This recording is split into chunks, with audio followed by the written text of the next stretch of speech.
Bismillah, Assalamualaikum warahmatullahi wabarakatuh. Hamdan syukranillah, salawatan wa salamatan ala rasulillah, sahbihi rasulillah wa mala, amma ba'du. Ya, kembali bersama podcast Al-Falah, di mana Al-Falah berbicara. Ya, alhamdulillah kawan-kawan, para penonton sekalian, kita kali ini kedatangan salah satu narasumber yang fenomenal ya, tokoh pemuda di Desa Limomanis, Kecamatan Tanjung Rawa. Beliau mempunyai segudang prestasi dan beliau juga sekarang sedang bergelar doktor ya. Nah, tanpa berpanjang kalam ya kan, kita penasaran juga nih, termasuk saya nih, bagaimana sepak terjang beliau, perjalanan beliau selama menempuh ya kan, proses karirnya itu tidak mudah. Tapi ini malam kita kulik bersama untuk menjadi satu gambaran untuk memotivasi kita untuk agar lebih berdampak lagi ya kan, untuk tentunya ke masyarakat ya. Nah, langsung saja kita sambut narasumber kita malam hari ini. Assalamualaikum Kak Oktri Ganawirian. Waalaikumsalam warahmatullahi wabarakatuh. Bagaimana kabar Kak? Alhamdulillah sehat. Sehat. Orang tua, kakak, abang? Alhamdulillah sehat semua. Alhamdulillah. Kerjaan nih, gimana kerjaan? Lancar? Alhamdulillah lancar. Banyak rintangan Kak? Biasanya sih gitu ya kan? Ya, tapi alhamdulillah lancar lah. Lancar. Semua. Nah, untuk Kak Oktri sendiri nih, ini saya izin untuk bacakan biodata dulu nih. Siap. Karena kan tadi saya di awal ada segudang prestasi ya kan, pengalamannya juga luar biasa. Nah, untuk biodatanya Kak Oktri sendiri nih, ya, yang pertama itu beliau itu kelahiran Tanjung Merawa, tanggal 24 Oktober 1995. Nah, ya sekitaran 31-32 gitu ya Pak ya? 30? Masih muda rupanya kan. Nah, langsung saja mungkin untuk pengalaman dan prestasi nih ya kan. Yang pertama itu beliau Pramuka Garuda tingkat penggalang 2011.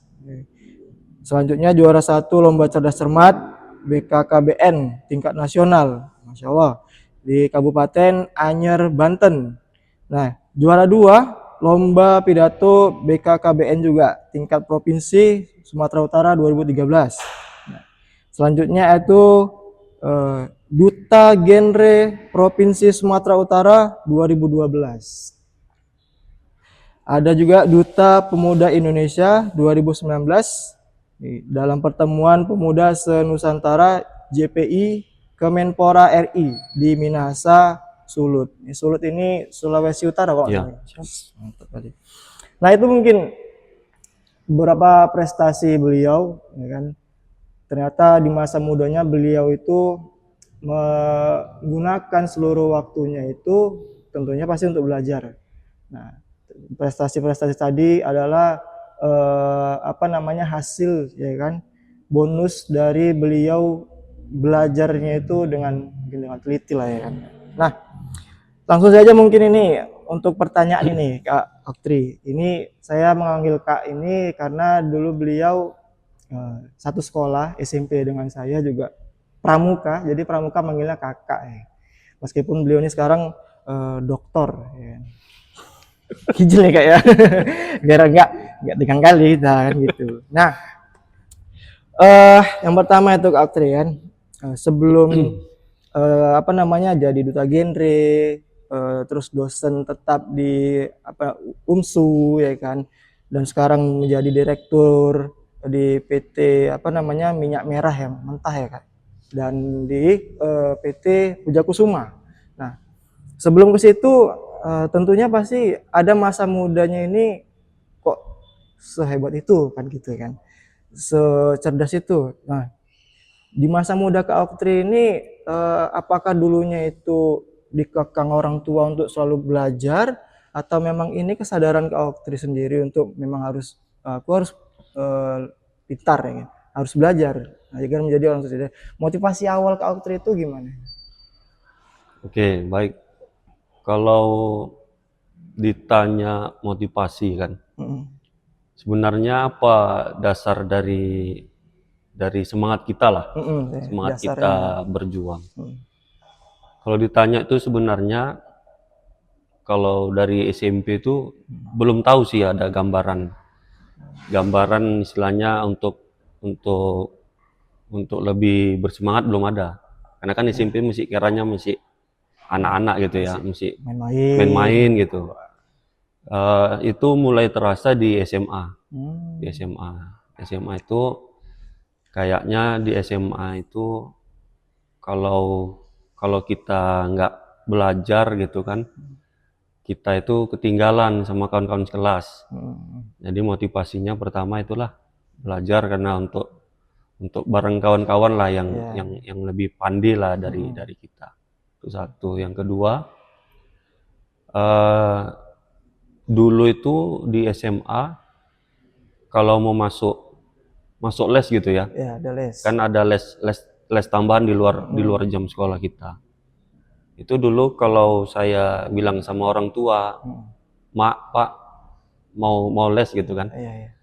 Tapi ya karena mungkin keadaan, Oh, jadi orang tua itu nggak mengasih lah. berarti lesnya ada biaya tambahan. Ada biaya tambahan Oh, kan iya begitu. sih. Jadi istilahnya berat lah orang Iya, tua. Tapi gitu pun ya apa boleh buat kan, iya. namanya kemampuan Betul, orang betul, tua. nggak bisa ditolak. Dari situlah ya menjadi menjadi cambuk saya juga lah. Mm. Jadi cambuk saya pribadi. Ternyata kalau kalau orang tua kita nggak ada duit, Mm-mm. nggak berduit Iya, gitu, betul. kita payah mau mau les, Mau les. mau apa gitu. Jadi ya dari dasar itulah, latar belakang itulah sehingga saya giat Mm-mm. untuk belajar.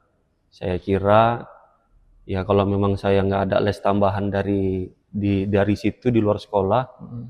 ya saya itulah ikut-ikut belajar sama kawan-kawan yang pandai-pandai itu. Mm. Jadi motivasi pertama itu ya karena semangat belajar gitu ya. Sama belajar. Karena Semangat, Kak, termasuk dari keadaan Kak. karena termotivasi dari keadaan itu tadi. Jadi Mm. semangat untuk belajar supaya bisa, itu dia satu. Yang kedua karena keadaan orang tua tadi, Mm. sehingga saya pikir ini kalau nggak bergerak nih, Ya, diem ya di dia rumah. awak nggak ngerubah ini, Ya, betul, ya betul. gini-gini aja Mm. gitulah. Itulah salah satu motivasi. Wah. Yang kedua, kalau yang ketiga ya berkat dukungan juga lah, dukungan dari orang tua. Karena ya selain semangat itu, motivasi itu datang dari diri Sendiri-sendiri. sendiri yang tadi saya sampaikan, ya mungkin dukungan juga dari orang-orang sekitar ya kan, orang-orang yang kita sayang, orang tua, Mm-mm. kemudian ada kakak, ada abang gitulah, sehingga ya mensupport untuk kita sehingga bisa belajar, kemudian bisa berkreativitas lah. Sosialnya terbangun deh kan. Alhamdulillah sampai Berarti ada 3 poin tadi kayak ya kesadaran sendiri, dukungan dari orang tua, yang terakhir itu lihat keadaan atau teman-teman sekitar lah yang mendukung ya aktivitas aktivitas Kak Tri. kita. Nah, ada permasalahan juga kan. Ketika kita tersadar nih Kak terkait kawan-kawan bisa les, dan ternyata juga Kak Aktri ini bukan yang punya privilege yang dibilang orang tuh apa namanya serba kecukupan gitu ya kan. Berarti tergerak dari diri sendiri. Nah, banyak juga keadaan yang mungkin yang di kondisi pertama Kak Aktri tergerak ya kan. Kawan-kawan bisa les bimbel di sekolah maupun di luar ya kan. Tapi karena keadaan ekonomi orang tua tidak memungkinkan, kita sadar mau bergerak sendiri ya kan, dari sendiri. Tapi kebanyakan kawan-kawannya nggak punya circle yang sama-sama itu kan sulit juga kadang. Iya. Jadi bingungnya ke situ. Nah, Mungkin tadi 3 itu menjadi motivator, landasan di awal Kak Oktri untuk giat dalam belajar gitu kan. Eh, Selanjutnya Kak, nah mungkin ini terkait, kunci. Mungkin, sebelum tadi di SMP kan belum tahu nih Kak, dasar semangat belajar itu dari mana itu kan. Nah nah, sampai di SMA itu udah nemu lah jalannya. Nah, adakah di, masa-masa belajar itu ini sebagai kunci untuk, apa namanya, semangatku agar tetap, apa namanya, stuck terus gitu kan, lebih apa namanya, lebih semangat lagi, ada nggak kunci? Ya, kunci ini saya, apa namanya, kunci sukses yang dipegang sama Kak Oktri ini dalam belajar?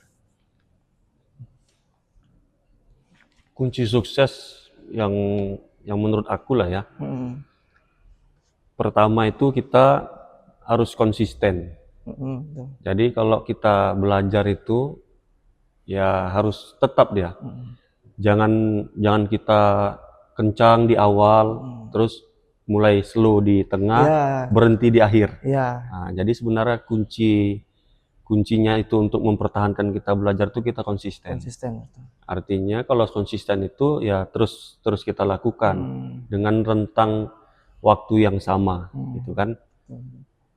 Jangan pula misalnya konsisten dalam arti kita punya tekad nih, seminggu ini awak belajar nih, konsen nih kan, Iya, atau sebulan ini kita konsen belajar. Tapi setelah sebulan itu kita nggak lagi semangat. semangatnya di awal. Jadi kuncinya itu pertama kayaknya konsisten. Jadi konsisten itu diperlukan untuk kita terus menikmati proses yang kita jalani. Itu satu. Yang kedua, selain konsisten, kemauan. Niat ya. Niat. Jadi kalau kita ada niat itu, insya Allah Allah akan kasih jalan. Semua hal akan Allah buka jalan kalau kita punya niat. Apalagi niatnya memang niat baik gitu Iya, ya. betul. Niat untuk belajar, Belajar. supaya kita jadi tahu, niat untuk bekerja, nambah penghasilan, dan lain-lain. Jadi kalau kita sudah niat, ya mudah-mudahan ya jalannya lancar lah semua. Jadi dari pengalaman, kalau saya kira apa sih kunci kesuksesan gitu ya, sehingga kita bisa terus belajar gitu ya, istilahnya semangat kita nggak kendor. Nggak kendor. Dua hal itulah, pertama konsisten untuk melaksanakannya, yang kedua Niat tadi ya. harus kemauan, niat tadi harus full. Nah, apa namanya, setelah, eee, apa tadi, niat, ya kan, konsisten. Nah, terkait konsisten ini kan Kak, kita juga sendirian juga kadang itu tadi kan, melempem di akhir. Nah, ada nggak teman Kakak itu sama satu perjuangan gitulah, yang Kakak rasakan, ini cocok nih, sama-sama bergerak gitu, berdua atau ada kelompoknya di waktu Circle-nya gitu ya. circle-nya? Jadi dulu memang pengalaman ya kan, dulu waktu di SMA itu, di awal masuk kelas 10 itu, saya itu berada di kelas reguler. Reguler. Maksudnya kelas kawan-kawan lah, reguler lah kan. Jadi alhamdulillah setelah 1 tahun di kelas reguler itu, di kelas 11-nya, mau kelas 2 SMA, saya itu alhamdulillah dipindahkan. Dipindah masuk di kelas plus di sekolah waktu itu, di Itu SMA 1. tempat-tempatnya orang yang pintar tuh ya? Iya, ya Gitu nggak lah. pun pintar, tapi dari segi kan itu kan cabutan tuh ya. Kami satu rombongan kelas itu ada 9 lokal dulu. Jadi 9 lokal tuh diambil lah masing-masing tuh satu lokal tuh 3, 4 atau 5 gitu. Sehingga masuklah di kelas plus. Mungkin kalau disampaikan circle tadi, ya karena mungkin pindah dari reguler ke kelas plus tadi, sehingga di kelas plus itu ya kalau kita males, kita malu kan. Iyalah, ketinggalan yang lain kan? Iya, malu sama yang lain, kawan-kawan yang lain. Benar, Jadi benar. dari situ ya terdorong sehingga terus Terpacu ya kan. terpacu konsisten tadi. Mungkin kalau kawan-kawan tadi yang dimaksud se-circle tadi nggak Yang plus-plus tadi tuh ya. karena nggak situ tadi kan mungkin berbeda konsepnya kan pribadi kita prosesnya. Reguler ya deh. Jadi kalau karena pindah, alhamdulillah lah kemarin. Hmm. Jadi salah satu kuncinya juga memang circle. Makanya ada itu kita dalam bergaul tuh ada istilahnya bergaulah sama orang yang jual minyak wangi. Ya, Sehingga betul. kita Terasa aromanya ya. ikut Kecipratan. wangi juga kecipratan. Ya sebenarnya kiasan itu bukan tanpa alasan sih. Iya. Itu kan istilahnya memberikan kita ruang untuk kita bisa memilih dan memilah mana kira-kira yang masuk lah di circle kita gitu ya. Iya. Nah, supaya kecipratan kita. Kalau kita dekat-dekat sama orang penjual minyak wangi kan pasti wangi kita. Nah gitu juga kalau kita dekat-dekat sama orang yang Tukang las gitu. rajin belajar misalnya, Rajin belajar. kawan-kawan yang suka belajar mungkin ya alhamdulillah kita jadi ikutan gitulah. Jadi betul juga tadi yang disampaikan mungkin gara-gara circle tadi. Salah satunya. Berarti Lupa tadi.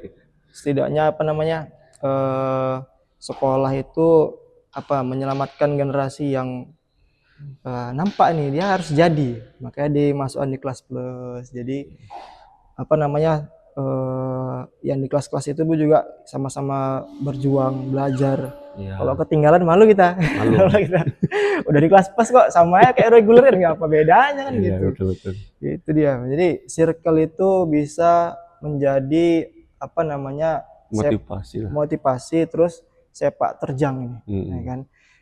Kalau circle kita orang-orang yang ya acu nggak acu juga belajar dah pulang sekolah ya udah main-main gitu ya, nanti seterusnya ya kedepannya gitu juga nggak maju kita ya. Iya.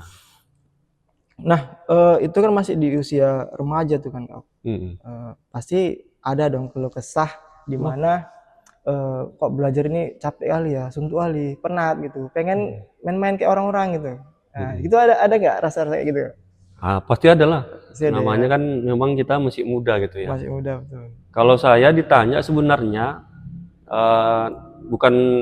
bukan serta merta terus belajar terus hari-hari. Ya. Karena kan saya kalau di rumah itu di masyarakat dulu ikut remaja masjid lah, jadi ketua remaja masjid, kemudian sempat BKM juga ya. banyak sempat jadi ketua BKM. Jadi artinya memang yang nggak melulu belajar juga lah. Ya. Kalau melulu belajar ya bisa botak kepala ini kan. Kalau profesor. Nah, kalau profesor nanti kita buat. Tapi ya dibarengi juga lah. Artinya kan ibarat putu tuh ya kan. Kalau putu itu belajarnya lah putu kita. Tapi kalau untuk memperindah putu itu taruh di dinding kan harus pakai bingkai dia. Ya, dibingkai. Dibingkai. Kalau putu template gitu aja kan ya nggak sedap nengoknya. Itulah analoginya begitulah. Jadi mungkin untuk memperindah putu itu, itulah dibarengi dengan kegiatan-kegiatan di masyarakat. Artinya bukan serta-merta belajar terus, ya aktif juga. Artinya kan kalau di masyarakat ya ada bermain juga, nongkrong sama kawan-kawan, ya ngopi juga, ya selayaknya anak muda lah, anak-anak remaja gitu. Bukan berarti harus kita di rumah aja gitu. Nah, ya itu apa namanya jenjang kehidupan lah ya. Ya, proses lah. Proses. Jadi di balik kita belajar, ya tentunya belajar ini kan sampai mati kan gitu. Betul. Kita juga harus apa namanya ada bersosialisasi kan gitu. Nah, ya dimana ya Kak Optri sendiri ini sempat menjadi ketua BKM. Nah sebelum ketua BKM kan pasti ada ikut remaja masjid ya, gitu kan. Prosesnya lah, kan nggak langsung gujuk-gujuk tiba-tiba jadi ketua BKM kan gitu. Ketua orang-orang BKM bingung siapa ini orang kok pendatang baru langsung ketua kan gitu. Nggak dikenal pula ya kan. Nah ini pertanyaan mungkin terakhir nih Kak Optri nih kan. Closing statement untuk apa namanya anak muda yang menggunakan waktunya itu mau itu dia belajar sosialisasi ataupun dia itu apa namanya di luar dari itu ya kan tidak menggunakan waktunya untuk berprestasi, berkarya kan gitu. Ini kan Scout ini sebagai apa namanya genre pemuda sebut nih. Nah, apa pesan dari Kak Oktri sendiri? Pesan saya sih sebenarnya kalau pemuda itu kan pasti masih banyak maunya nih. Ya labil ya kan. Labil ya kan, maunya ini, maunya itu gitu, Ya, semua mau gitu. Ya, kalau saya sih berpesan, pertama harus ada dulu tujuan. oke, tujuan ya. Tujuan. Jadi kita ini sebenarnya kelak besok besar nih kita mau apa ini kita? Mau apa, mau kemana? Mau kemana, mau apa tujuan kita gitu. Jadi ya kita punya tujuan lah. Ya. Punya tujuan dulu di awal kita supaya kita terarah. Dengan kita tujuan ada itu sehingga kita bisa membuat rencana. Ya. Rencana kita dalam berkehidupan lah kalau menurut saya. Misalnya saya tamat SMP, ini mau kemana SMA-nya, karena kan SMA ini ada basisnya kan, ada SMA, ada MA, Madrasah Aliyah, ada SMK, ada pesantren gitu. Artinya ya dari rencana itu bisa kita jajaki mau kemana kita. Sehingga begitu kita tamat, ya kita udah tahu mau kemana gitu mau kemana. Begitu juga dengan tamatan. Misalnya dari SMA ini, berarti arahnya kemana ini kan gitu. Betul. Itu satu. Yang kedua memang ya kalau saya pribadi ditanya ya kan, ya kayaknya memang semua yang dialami ini ya itu semua ya kayaknya tiba-tiba aja gitu. Tiba-tiba. Artinya ya memang ya mungkin rezeki gitulah dari Allah, mungkin takdir dari Allah juga. Ya karena nggak disangka-sangka juga gitu. Indra, nggak disangka-sangka, artinya setelah tamat ini kemudian jadi ini gitu kan. Ya mungkin pertama pesannya itu niat tadi kan, satu niat. Yang kedua jangan menyerah. Karena kalau kita di situ menyerah, habis jalannya. Tujuan tadi udah hilang. Habis tujuan itu. Karena tadi itu kalau diingat menyerah, kalau kita flashback di kehidupan keluarga misalnya, ya pasti kita udah habis kan. Habis lah. Dengan keadaan kan. Sama aja ya udahlah gini saja gitu. Cuman karena kita berjuang terus, nggak menyerah, sehingga kita mau kerja di honor jadi guru, kemudian kita ngajar pramuka di sekolah-sekolah, pokoknya kerjalah dapat duit, sehingga bisa kita pakai untuk kuliah lanjut, S2 misalnya, biaya yang lain-lain gitu. Jadi memang yang kedua itu kita harus punya sifat jangan menyerah. Kemudian yang ketiga pesannya, kawan-kawan janganlah kiranya melawan sama orang tua. Itu poin penting. Pesan saya. Jadi berdasarkan pengalaman ya, saya ini semua saya manut lah. Manut kata orang tua. Salah satunya contoh yang bisa saya ambil, dulu itu begitu tamat SMA itu saya kepingin kuliahnya itu di IPB. Bandung ya? Bogor. Institut Pertanian Bogor. Bahkan kemarin udah dirancang lah karena kita punya rencana gitu kan. Ternyata memang ketika berdiskusi sama orang tua nggak ngasih. Udahlah ngambil kuliah di Medan saja. Dekat-dekat aja. Lagi-lagi melihat keadaan tadi. Mungkin nggak bisa dapur dua kan. Kalau saya kuliah di luar Sumatera harus ngekos lagi biaya makan. Jadi kata orang tua, udahlah ambil di Medan saja. Sama sajanya itu. Yang penting kuliah, pesan orang tua dulu. Jadi itulah salah satu hal yang saya ikuti. Ya saya tetap pilih yang di Medan. Jadi terus bisa alhamdulillah bisa jadi guru agama, kemudian sekarang alhamdulillah bisa jadi dosen gitu. Artinya kita nggak tahu lah ada hal-hal hikmah-hikmah apa ketika orang tua itu kita taati, kita manut sama orang kita tua manut ya. sama orang Iya, tua. betul. Karena kalau dirunut-runut sebenarnya